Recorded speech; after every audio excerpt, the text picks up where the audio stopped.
before bringing Shaban here, who studied this across cities in great detail and has written rather profoundly on this issue.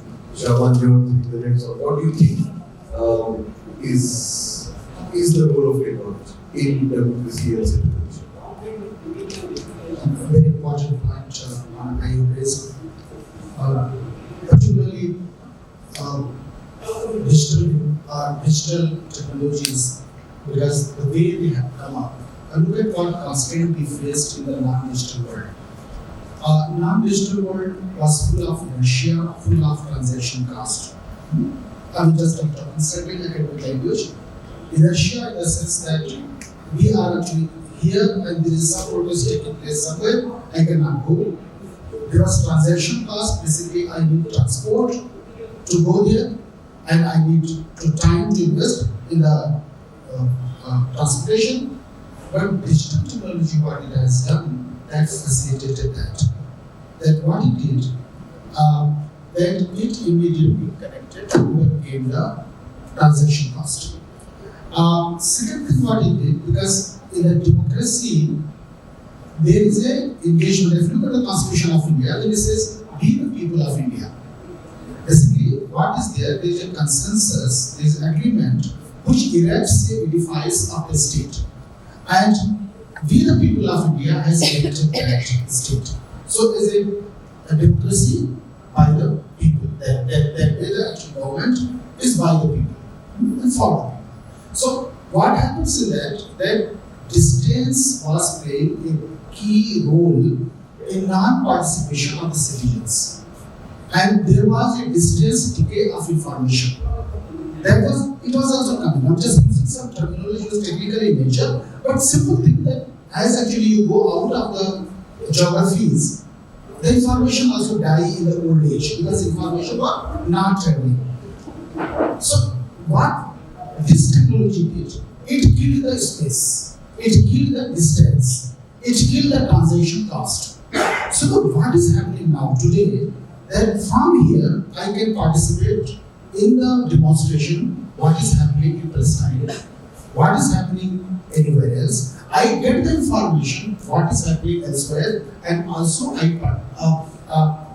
build my own knowledge. So that has become very useful for all of us. So that one thing has happened in that. Obviously, now the problem lies that is in this kind of process, the state has acted as actually set in the central way that it will facilitate the digital infrastructure.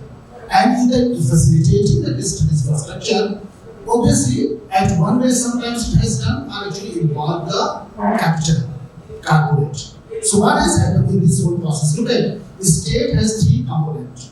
I mean, in major way the way we function. One is that government, another is that corporate, and third is the third sector, which we call citizens like us. So what has happened in this whole process? The capital, which is I'm referring to state, corporate, capital and state and the citizens, this pendulum keep on moving. When the state is nearer to the citizen, it is socialist in nature. When it is near the corporate, it is capitalist in nature. What has happened in that process? State and corporate have got basically involved in this process, and the delivering the digital infrastructure has been so uneven that the citizens sometimes have got excluded in this whole process. And in this process, the citizens lose out. Because if the medium is through the delivery or actually the raising our voices has to be through the certain medium, and this medium is either actually the print medium or actually the digital medium, I need to be incorporated in that. Basically, I need to include it.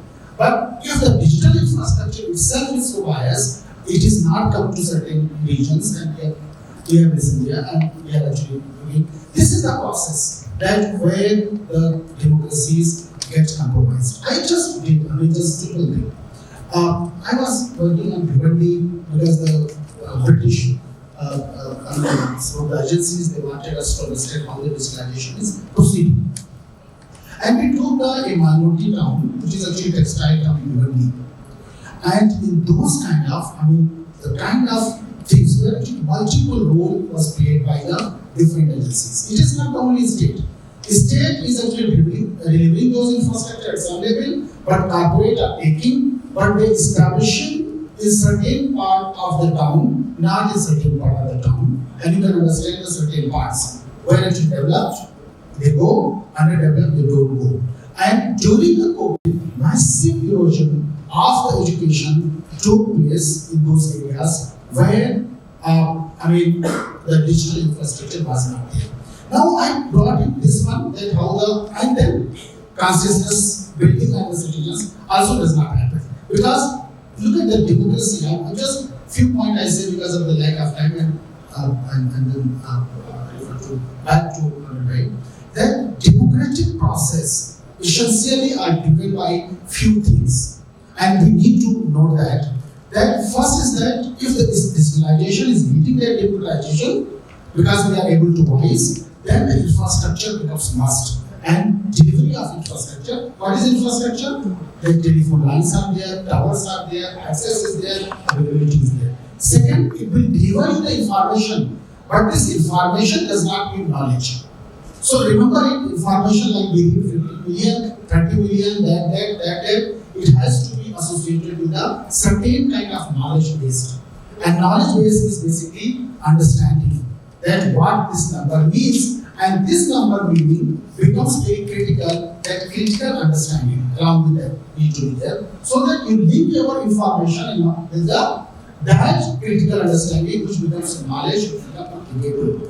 And this will lead to you for action, and this action will lead to the empowerment. And this kind of cycle is very important in the democratic process, and that is where I feel it's a great technology digital, but simultaneously it can take you off because we are a transitional society where millions of people are not educated to the technology, they don't know how to use, they are digitally challenged. But yes, young generation is, as Anant said, that young generation is really coming out very well, and the next generation will be very empowered. We are actually challenged that way. But crucial is that where the linkage, information and the action is not the connection. Information, knowledge, critical thinking, and action is critical. Otherwise, we will be trapped into the super democracies, authoritarian democracies, and fake news will guide us, and critical understanding becomes crucial. And that is where civil society, families, and other have to play a critical role in this process. Wonderful. I hope you understood the very profound philosophical definition and the delivery of democracy. That democracy is not just a nebulous of the people for the people construct, but it is also something that depends very much on the democratic infrastructure that converts data into information, into knowledge, and therefore into action.